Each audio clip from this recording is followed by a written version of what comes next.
Welcome to the Healthier Tech Podcast, the show about building a healthier relationship with modern technology. Now here are your hosts, R. Blank and Stephanie Warner.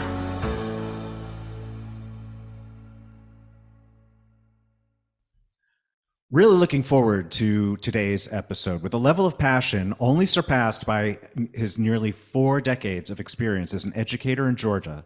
Dr. Stephen Miletto has served his community well as a teacher, assistant principal, and principal, achieving great heights, including being named Georgia Principal of the Year. As a content creator, you can see and hear Stephen on his Teaching, Learning, Leading K-12 podcast, as well as on YouTube, and his voiceover work, which will not surprise you at all as soon as you hear him speak. Helping kids achieve their dreams and sharing his story and his passion with us today. Welcome, Stephen, to the Healthier Tech Podcast. Thanks so much, Art. It's great to be here. Hi, Stephanie, and thanks for having me. And hey, great to have you. Oh my gosh. 4 decades. That's right. I didn't flip over in my chair when you said that because, I never thought about it that way because you're right. Yeah. What's really trippy is when you start to realize those 4 decades actually span 5 decades. Thanks for making it better. Yes. Yeah. So it's great to chat with you again. I'm not sure. I mean, I know that you remember that we spoke, but I'm not sure if you remember that it was actually my appearance, my interview on your Teaching, Learning, Leading podcast was actually the first podcast I appeared on, and that was the first of what has become almost 100 now. So I have very fond memories of our discussion. It was a really great experience, and I'm glad to be able to have you on our podcast today. Well, I appreciate that, and that's cool because I did not remember that was our first. That was your first talk, so because it was fun. I mean, learned a lot and a lot of stuff going on. So I appreciate the offer coming back. So this is cool. So congratulations on having your podcast, Healthier Tech. So this is awesome. So thank you. So as I said in the intro, you have a lot of experience. There's a certain number of decades of experience in education. So how did you get into education? Just a note, it's funny.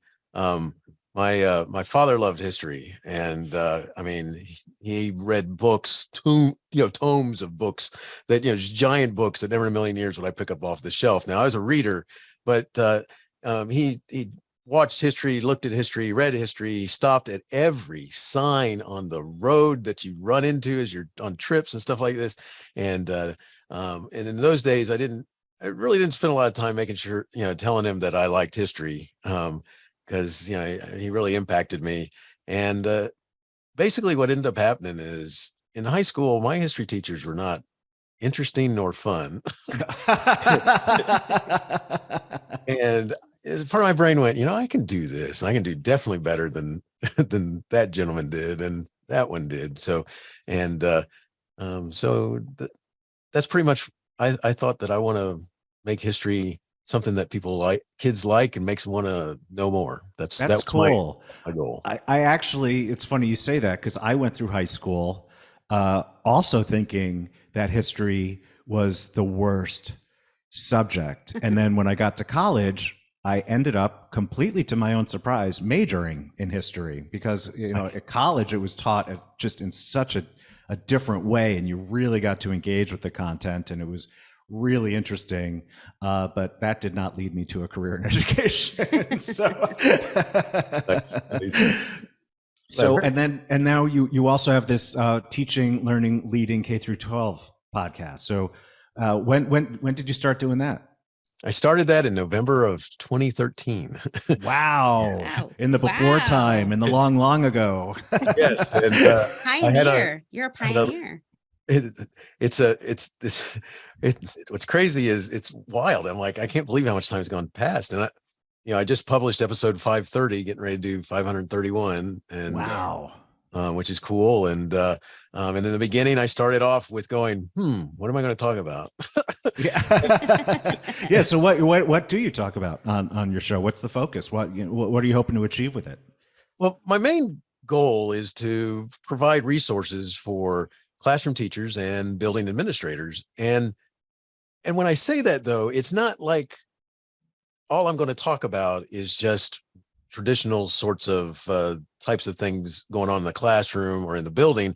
It's also about, it's about helping the teacher and the administrator, but it's also about providing them resources for things that they might have not thought about. Like, for example, not only do I interview everybody from ed tech to writers of rigor books and how to do instruction and stuff like this, or leadership, but I also then do interviews with writers, and they talk about the writing process. And one of the things I tell writers is I say, just about every teacher knows they have a book in them and would love to know how to make that happen. And so we do a lot of that stuff. And so it's about providing them information, just like your interview was about talking about the ed tech space and stuff like this, and things that are going on that people should be aware of. So that's it in a nutshell. It's all about providing those resources, though, for the classroom teacher and building administrators. Very cool. Yeah, and we'll have the link to that in the show notes.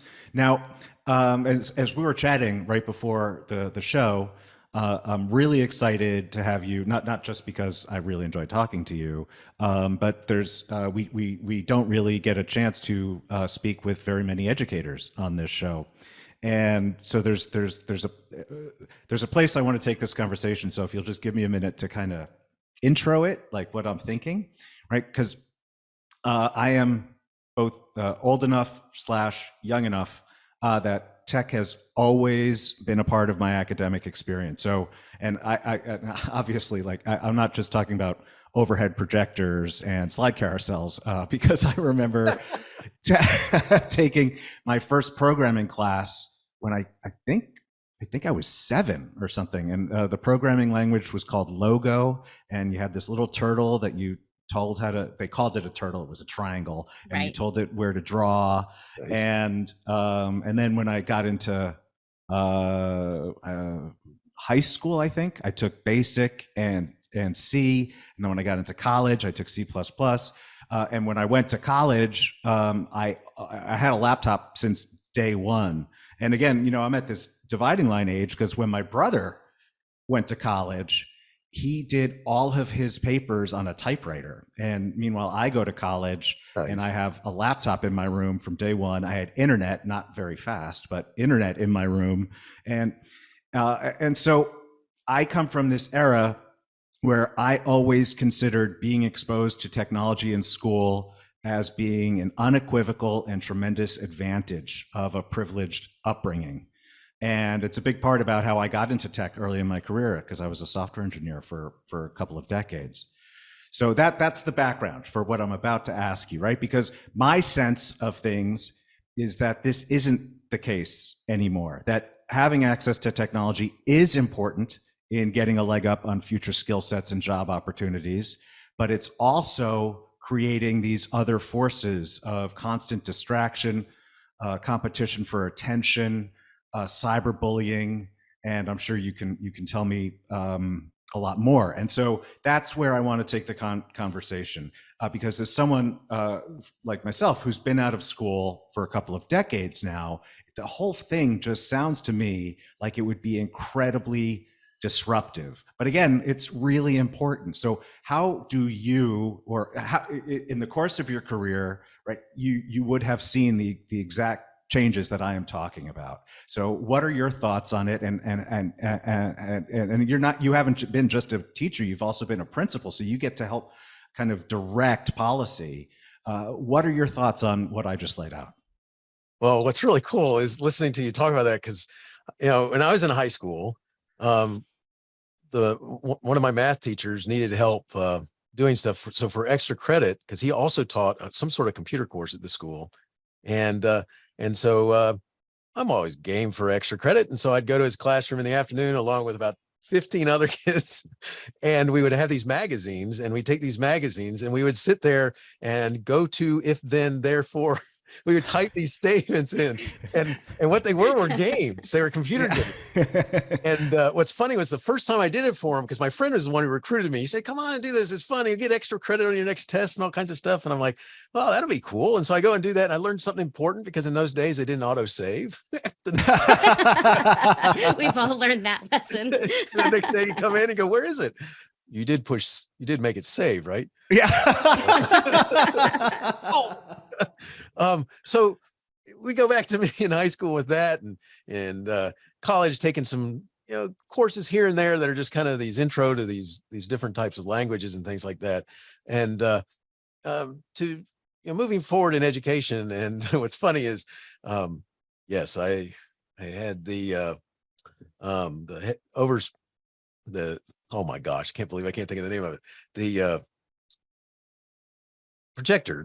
Yeah, I couldn't think of the name of it either. I was trying Overhead all day projector, yesterday. yeah. Overhead No, it projector. had like Elmo, right? Elmo, Yes, maybe? Elmo is one of the companies that makes those things. I got it. There you go. I did not know that. And they've been around forever. There's, and you find lots of them in people in like schools, junkyards and stuff like that. And there's always some art teacher who says, "Give them to me, I'll make use of them." Yeah. But so it started making this progression where in the 90s, what was cool was, in the late 80s. So my first year teaching was 1987. 1987 for those of you. Say it with pride. 1987. Yes. That's a great year. Yeah. It was an awesome year. The 80s, man, music's never been better, man. It's got, never mind. Well, Yeah, we're going to have to agree the to disagree 90s were on that pretty one. darn good. Yeah. at least you didn't say 2000s and beyond. No. Yeah. We're Gen X. We're Gen X. There you go. So what was interesting was suddenly certain things started happening that became very noticeable right as I became a teacher, because I had gone through a college where they had computer labs and stuff where they were teaching other languages, like you mentioned, something called Fortran and COBOL or something like that. And, and so there were things like that going on. And so in the schools where I was doing my student teaching, some of them had these computer labs that a certain company named Apple was selling them, which were these things called, I think they're called Mac Classics, which are these tall little towers with a little bitty screen on them. And so you had these things, but then they didn't last long, because at the same time as they started buying those, then, the Apple company started really marketing to what they were coming up with. And they were coming up with a lot. Suddenly you start seeing the early versions of, like the Apple IIe and the Apple. I mean, there's any nomenclature that comes after that. And it was pretty wild, because what was happening was teachers were being encouraged to learn how to use templates and learn how to make different things that, you could do it the old school way. Like if I wanted to make a seating chart, I'd sit there with a ruler and I would make a seating chart and make copies of it, and then write on it on pencil, not pen, and there's any number of things that suddenly we started learning about. Early versions of spreadsheets.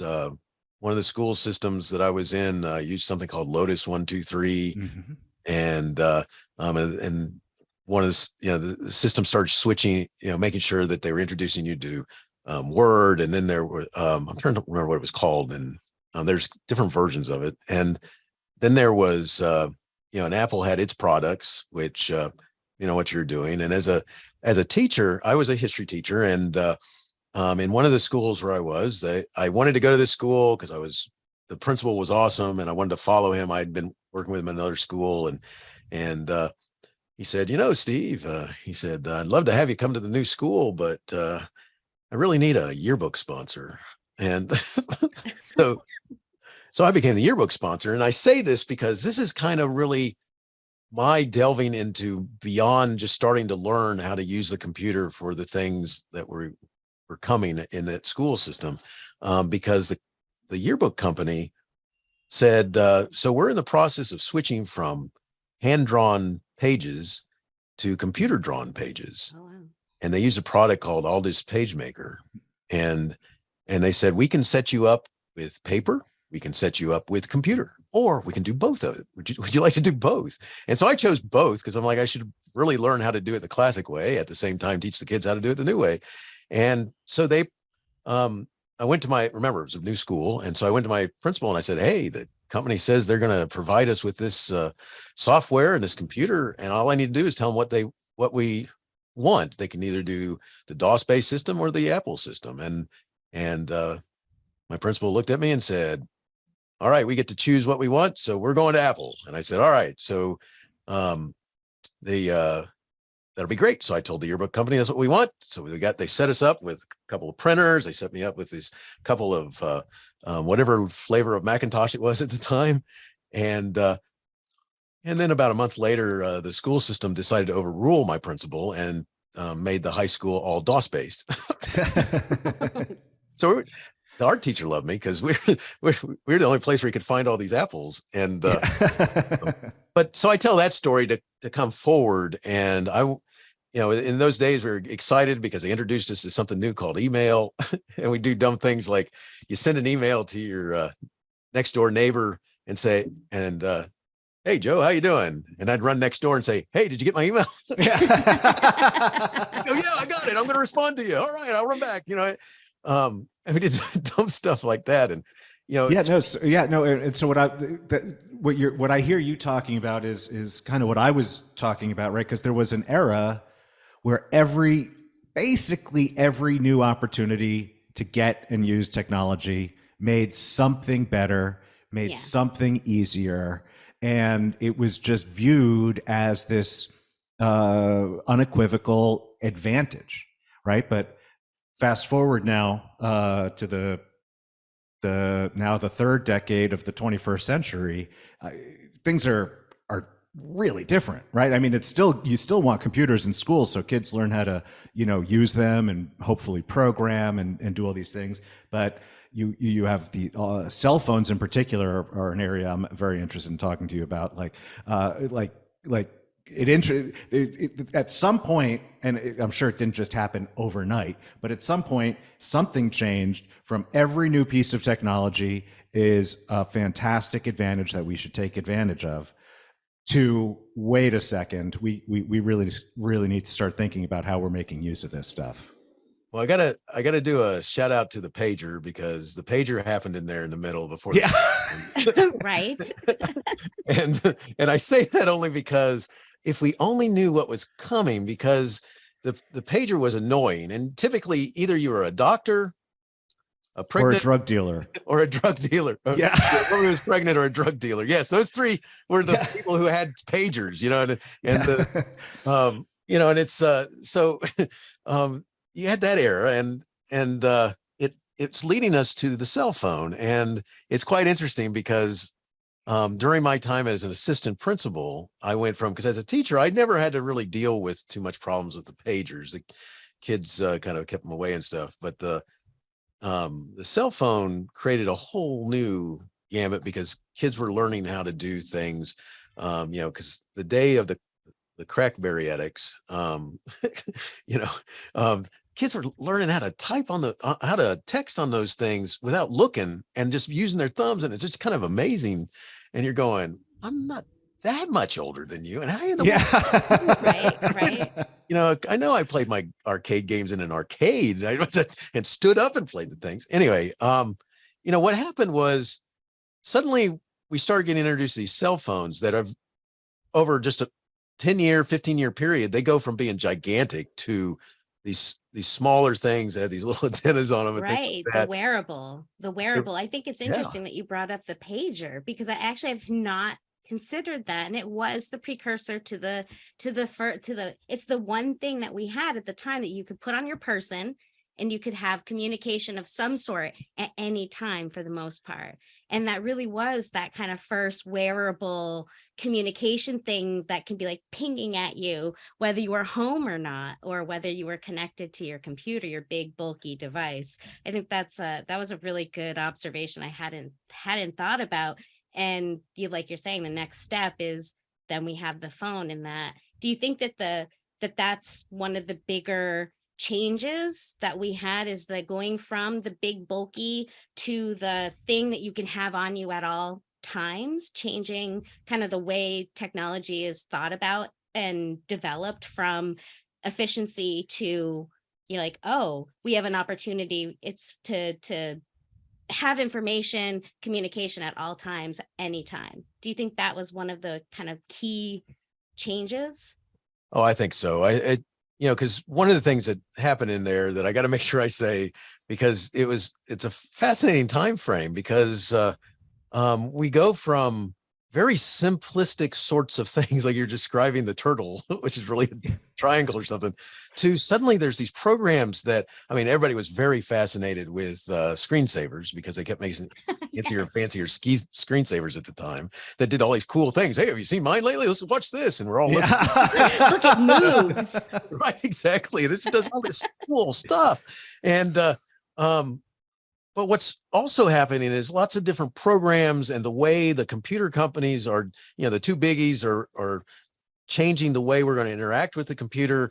And suddenly we have things like programs that you can use to morph images and stuff like this. And that was one of the programs I'll never forget. They were telling us, when you get your own computer, you'll be able to use this program. They're showing it to us without a computer, where we couldn't practice it, but it was a morphing thing that changed the images. And it basically took the place of, hundreds of, if not thousands of dollars worth of equipment that you might have in a studio, TV studio. And you're suddenly seeing stuff like that. So where I wanted to mention that, because all that's going on, and we have this annoying thing called a pager. I'm an assistant principal at this time. As I finished up being a teacher, I really didn't have too many kids that had those things. You had a lot of adults who were like, hey, I'm cool, I have a pager. Yeah. Right? That's so important. Yes. But but for the most part, the pager starts rather quickly morphing into something else, like the BlackBerry and those handheld, and like you're calling the wearable devices. And what's funny is that, as an assistant principal, and that's why I would remember the pager, because you're having to have conversations with kids about, you're not allowed to have that in this classroom turned on, so you need to turn it off, or we get to see you on Saturday, or something like that. And, to the cell phone that had its own unique things. So for anybody out there listening who's an assistant principal or been an assistant principal, this feeling too, where, all right, we know the cell phone went off in the classroom. That's why I'm here. And I say that because in those days they were, basically a lot of times schools had rules and enforcers like me to deal with the fact that the kid was responding to somebody or had to go off in the classroom, and the teacher wanted it, needed it gone so that they could get on with class. And usually what I would do is say, the rules, you're not supposed to have them. So this time, free reign, everybody turn off your cell phones, because if I have to come back here, then I'm going to take it and your parents can get it from me. And so we go from that world to, in 10 more years, suddenly you have devices that, the BlackBerry's gone, and now you've got texting happening on these regular phones, and you can use them as a phone and a texter, and it's a whole new world when it comes to that. And that, during those days, it's just annoying, because kids would call each other, they text each other to meet in the bathroom, or something like that. Hey man, let's go smoke. All right, here we go. Boom, boom, boom, boom. And if you wanted to, as an administrator, if you wanted to go break the smoking ring, all you had to do is, all right, I'm going to watch Johnny today. Here we go. Oh, look at that. Johnny, Sammy, and Frida are all going towards the restrooms at the same time. I'll bet it's smoke time. Yes, for all of you listening, that's sometimes our world. So to quote a kid one time who asked me, he said, now, you went to college, right? And I said, yes. And he goes, you paid for college, right? And I said, yes. And he goes, and so you literally paid to watch, to figure out whether I'm smoking or not smoking in the bathroom, right? And I said, get away from me, you bother me a minute. Hey, the fun things that come with our jobs. That's not why I became an assistant principal. But with all that being said, the next transition is going to be this thing that creates a lot of disagreement in education, which is that these can become really useful tools that a teacher, if they teach the kids how to use them correctly, and I'm talking about as the smartphone with the apps is coming into play, that there are all kinds of cool apps out there from being able to identify. And this is in the early days. This is not now. I mean, now they got like an app for literally for everything. And but like some of the early apps, there were some that would help you identify the leaves of plants. And there were some that would help you, learn early translation of languages and stuff. You found out that it wasn't exactly right sometimes. But there was all kinds of cool stuff happening. And so you had disagreements in schools and school systems across the country, and I think across the world, as to whether we should allow them, because you would have some schools saying, we're going to fine you $50 for every time you pull that phone out when it's not supposed to be out. And then you had other systems telling teachers, here's some things, try and work this into your lessons and teach them how to use the phone and certain apps, and teaching teachers how to use the phones. Well, now we've come full circle because, 20 years later, I think recently France may have been a country that decided. Yeah, they banned all phones in schools. Yes, banned them all in schools. And then we have a lot of communities, again, revisiting that because they become so annoying. I mean, one of the worst fights I ever had to deal with was over a kid who had a Snapchat account, who this is actually what taught me what Snapchat was, because I had heard about it but never witnessed it. But basically, a kid took a picture of another kid's tennis shoe that had duct tape on it, and he posted it on Snapchat, and then was showing other kids were looking who followed this kid, and they realized it was this kid in the classroom. And so one of the kids showed it to that kid, and he basically said, "Ooh," and one kid pointed out who took the picture and posted it. He turned around and smacked him in the knocked out a tooth or two. Oh, wow. Oh yeah, it was a one you hit. will not violate my privacy and Exactly. blast me on Snapchat. Exactly. And that's before we were really talking and using those words. And but things like this were happening where, because in those days it disappeared quickly, right? I forget how long it lasted. And so kids thought you could just do whatever you wanted, and then it's going to disappear. So before I get caught, before I can get in trouble about right, it. Right. Exactly. And you bring up you bring up where I definitely want to get into, which is discussions around policy and policy debate in these academic institutions. But quickly before we do, you brought up something else that I hadn't thought of, and I definitely want to ask, which is because you talked about teachers teaching children how to use this technology in productive, healthy ways. And so I'm wondering, is a term I would use for that is tech hygiene. And so is tech hygiene part of the curriculum in many schools, in your experience? Oh yeah, in a lot of places. I mean, you actually had some gurus of ed tech who came along over the last bunch of, and literally now we're talking a couple of decades, but who you go to their conferences and they teach you how to teach kids how to be judgmental about what they find. For example, like one gentleman created a whole website about the very early stages of creating robots during World War I, and it's all a lie. It's all. But he had this website that he created, and so you could Google it and find it, and the more hits that it got, the more how that stuff works. And he did it in a very tongue-in-cheek way that if you had adults come and going, did they have robots in World War I? You're like, dude, you found that website, didn't you? But, from classes on how to understand, to be judgmental and choose, and this is before the last bunch of years and all kinds of political things. This was, how to understand that anybody can create a website out there. Right.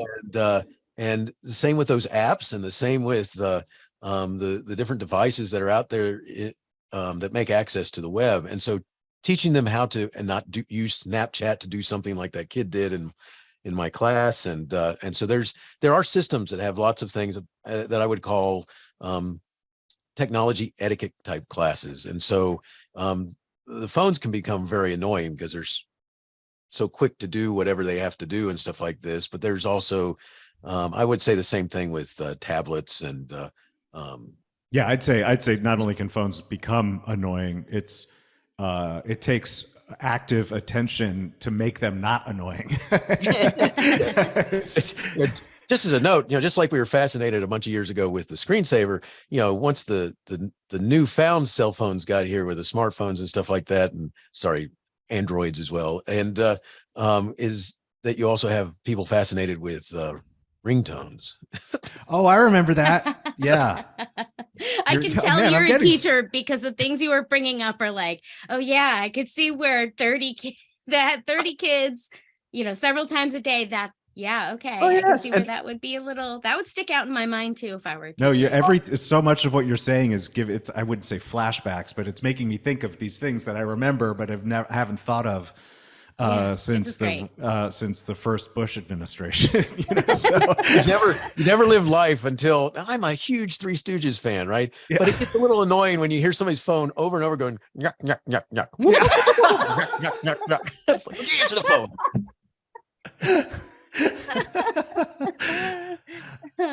Okay, so Yep. taking it back. And Bring by the us way, back, Gar. yeah, no, I thought that was super interesting, and honestly, I think maybe at some point maybe we'll have Steve, maybe have you back on to get back into the tech hygiene discussion, because the idea of integrating that into curricula is like I've long thought, we need more financial education in school, comparing it to the stuff that I learned when I was growing up.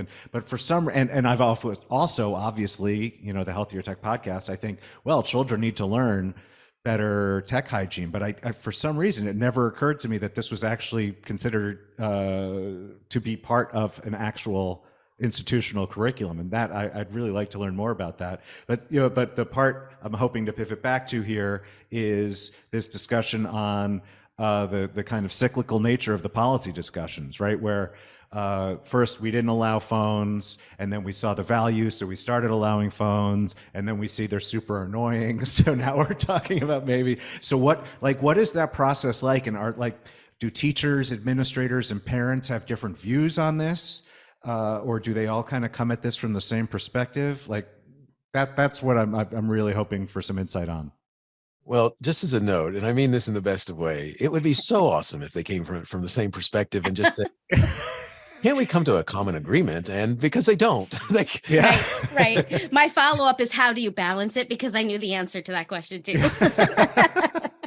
because they're all over the place, and it's like, and at the crux of it is a kid with the phone who's like, just let me have my phone, all right? It was, and I promise to do right, and and most of the kids do fine. It's just that you have the other percentage that are doing all kinds of things, from doing things that are just totally annoying, like filming lunch being served, and to just other types of things, and or literally thinking they have the right to take a phone call during the middle of class and answer it. Really?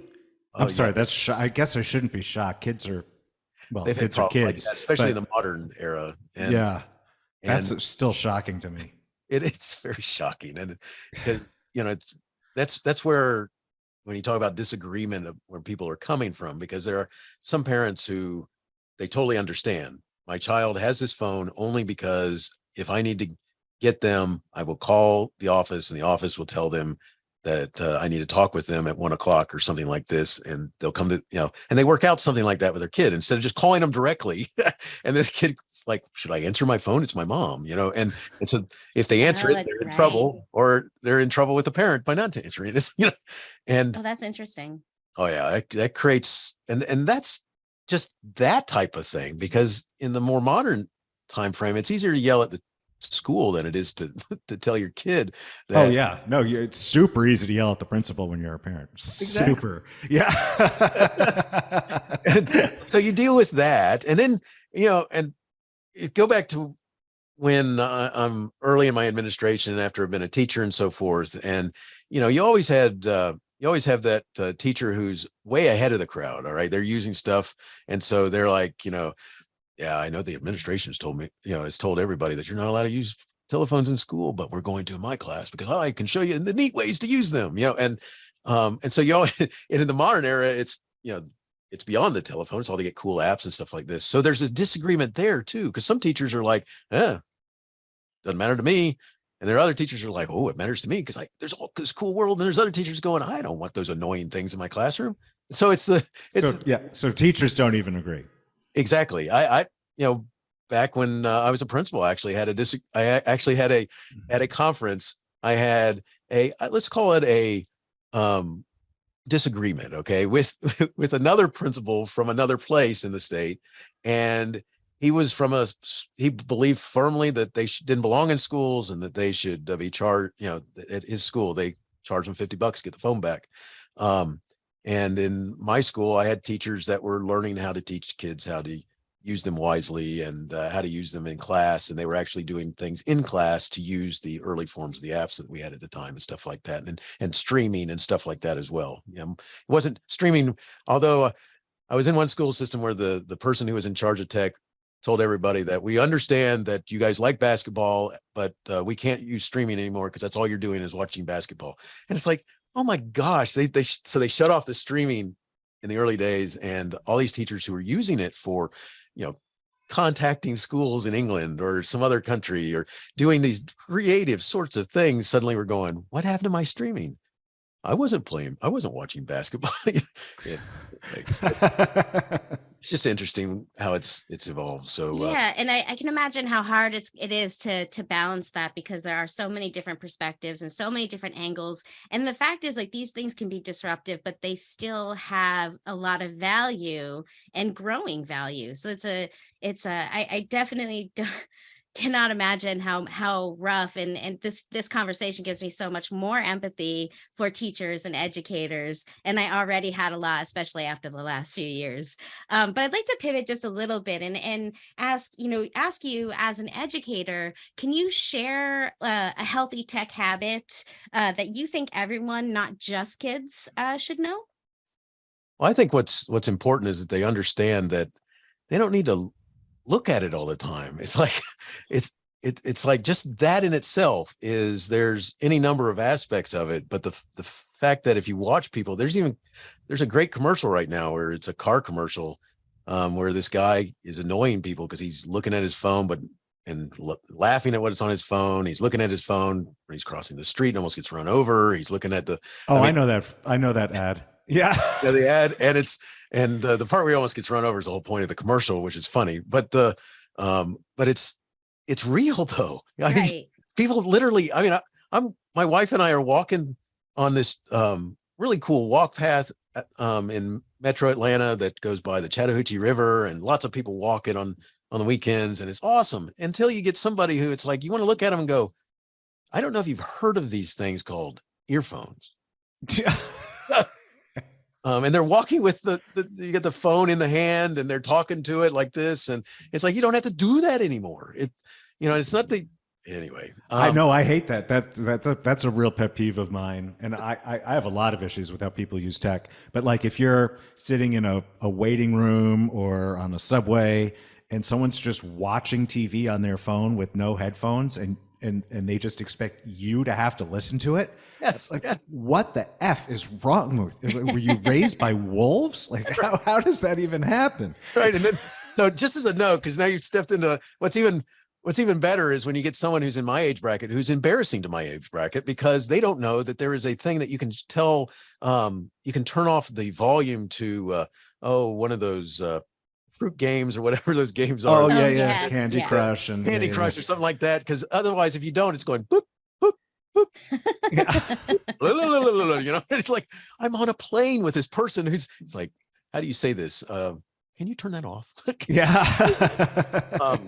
But I think that so one of the things that I would say is that they've really got to teach themselves that it's not important to have notifications on every minute to look at it. And because that creates habits that are bad. I mean, I've seen that car commercial, the guy almost gets hit. Well, that's real. I've seen people on skateboards on their phones trying to cross a busy intersection. And it's like, are you just asking to be hit? I mean, this is an insurance nightmare. Yeah. And I've learned that when there's a car accident, especially if it's a one vehicle car accident, the first thing that the police officers do is look at the phone to see if they were were texting, Yeah. because there's and that's real. Walking around the street, yeah, that's definitely real. I think that's really good advice. And when you were dealing with kids and parents in this new landscape, is there a particular thing that you would say to them, to help that motivate them to perhaps use less? So one of the things that you talk with them about is that, and this is where you try and get administrators and teachers on the same boat, right? On the same, so that they're not coming at each other. Instead, they're working together to get parents to listen. Because a lot of times the teachers have way more influence than what they realize with the families, where they could say, Johnny's really on his phone a lot. And he's just looking at the screen. He's not making phone calls or anything, but there's a time for it. There's time, you could have those conversations.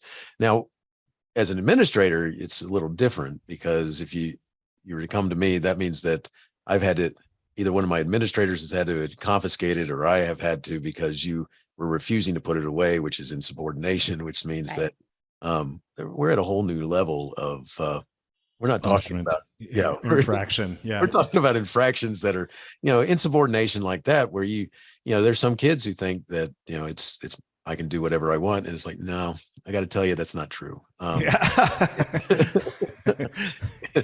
And so that's where some of that disagreement comes. And so the best thing to happen out of it would be for me to call, and just a note, anybody who has ever been an administrator or ever been a parent on this side of it, where you get to know the voice of the administrator. There's some parents I would call and they go, "Hey, Steve, right. What's he done now?" Whereas other parents would go, "You're an assistant principal of this school. You're a principal of this school." Yes. Or something like that. But, there's some parents who, you talk to quite frequently, for the regular customers. And the point is that you would have a conversation with him about, it's real important that he's getting in trouble with his phone.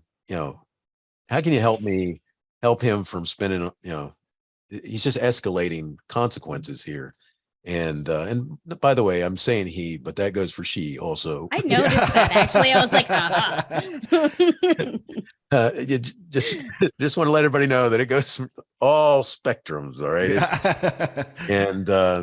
But it's my favorite, I got to bring this up. My all-time favorite one was a kid who we were seeing kind of constant. This is when I was a principal, and my assistant principal got so annoyed by him. He brought him to me, and he constantly was having a cell phone. All right. And where he wasn't supposed to have it. He's taken it out in classrooms and stuff like this when he was supposed to be doing something else. And he actually had teachers who were encouraging the use, but not when it wasn't time. And I said to him, it's just him, myself talking in the office. And I said, how come every time I see you, you've got a new cell phone. You're trying to go. He goes, "Can I let you in on a secret?" I said, "Please." He goes, "I carry 3. I said, "What?" He said, "Yes." And he pulls them out of his pockets. He goes, "I got this one that really works, and I've got these 2 that don't work." He said, "So when an administrator asks me for my phone, or teacher asks me for a phone, I give them one that doesn't work." Brilliant. Oh, genius. Like, brilliant. Oh, and infuriating also. Very infuriating, because it was so, that type of thing, and it was cool because he and I had developed of a connection that I said, "Look, you need to stop this, man. This is good." And it's one of those things where, one of the things is you don't need to spend all your time with it. You can turn notifications off. And some of social media has become they think they've got to look every time somebody posts something, no matter how real brilliant it is, and I love that word because it can be said in a couple different ways, right? Right. But this is that's one of the things. I just as a note, I got to say this, because with looking at the phone all the time, these are not things they just do at school. Then they also do it at home, and things like this, or they might have a tablet.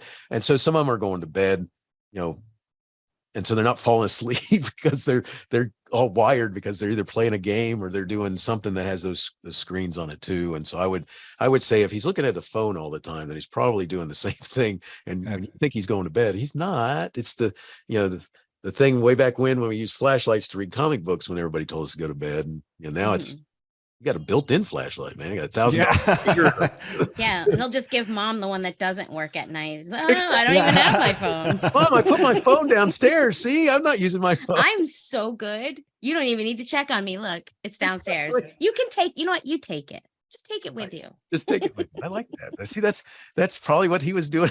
Clever. Well, Steve, this has been a really super enjoyable interview, and really appreciate you making the time. And like I said at the start, this is ground we've never covered here, and I think it's just such an important topic. Obviously, education's important, but I mean specifically how we are addressing technology in education. And your insight and your storytelling, it's been fantastic. Where would you, I mentioned you have the Teaching, Learning, Leading K through 12 podcast, and we'll have the link to that in the show notes. Is there anywhere else you would like our listeners to connect with you? Oh, I also have a website which has where it's easy to send me an email through it. It's called StephenMiletto.com. So it's no hyphen or anything, it's just Stephen Miletto, my first and last name.com. And if you go there, you can see all my podcasts there and my blog and stuff like that. And his pager number. Cool. Nice. Yes. Cool. Yeah. So we'll have the link to that in the show notes as well. So once again, Steve, thank you so much. And yeah, this is great. It was great. So much fun. So great walk through the timeline of tech in schools. Thank you so much. You're so welcome. Thanks for having me on. This was fun. I enjoyed it. And it was great talking with you all. Thank you so much, Stephanie and R. Appreciate it. Thank you so much for listening to this episode of the Healthier Tech Podcast. Remember to check the show notes for all the links and resources mentioned in the show. Please like and subscribe to the Healthier Tech Podcast on Apple, Spotify, or your podcast platform of choice.